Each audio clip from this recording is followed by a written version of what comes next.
नमस्कार, मैं हूं आपके साथ कविता राणा। लद्दाख के गलवान घाटी में रात के अंधेरे में चीन के सैनिकों ने 20 भारतीय सैनिकों की हत्या कर दी। चीनी राष्ट्रपति शी जिनपिंग के निर्देश पर पीएलए के हजारों सैनिक भारतीय जमीन पर कब्जा करने की ताक में खड़े और इसके साथ ही साथ चीन ने जमीन ही नहीं, सोशल मीडिया में भी जंग छेड़ रखा है। इसके लिए चीन ने अपनी मिसाइल ग्लोबल टाइम्स को जंग के मोर्चे पर लगा दिया है।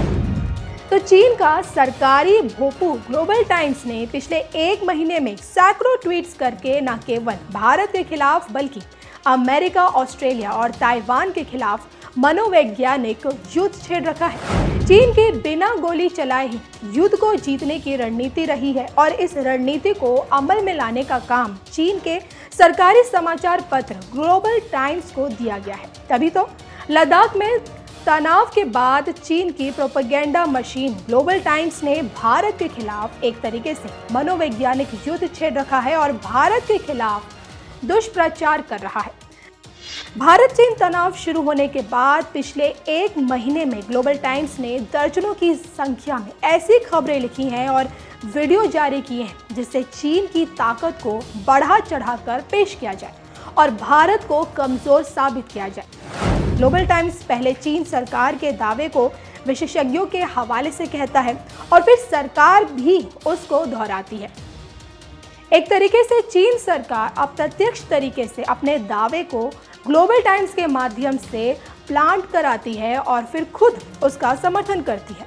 गलवान घाटी में क्या हुआ? सीमा विवाद शुरू होने के बाद ग्लोबल टाइम्स ने सबसे पहले दावा किया कि भारत के नियंत्रण वाली गलवान वैली चीन की है और गलवान घाटी चीन का इलाका है और भारत जानबूझकर वहां विवाद पैदा कर रहा है। भारत गलवान में चीन के इलाके में अवैध तरीके से डिफेंस फैसिलिटीज का निर्माण कर रहा है और इस कारण चीन की सेना के पास इसका जवाब देने के अलावा कोई चारा नहीं है। इसके बाद से चीन सरकार अब लगातार दावा कर रही है कि यह इलाका उसका है और इसी गलवान वैली में भारत और चीन के बीच सैनिकों के बीच हिंसक झड़प हुई थी जिसमें भारत के 30 जवान शहीद हो गए हैं। तो ग्लोबल टाइम्स लगातार चीन की सेना के युद्ध अभ्यास के वीडियोस पोस्ट कर रहा है। उसका दावा है कि ये वीडियो तिब्बत में भारतीय सीमा के पास किए गए हैं और चीनी अखबार ने यह भी दावा किया है कि चीनी सैनिक ने अत्याधुनिक हथियार तैनात किए हैं कि उसका जवाब किसी देश के पास नहीं है। उसका दावा है कि यह हथियार पहाड़ों में जंग लड़ने के लिए बेहद कारगर है।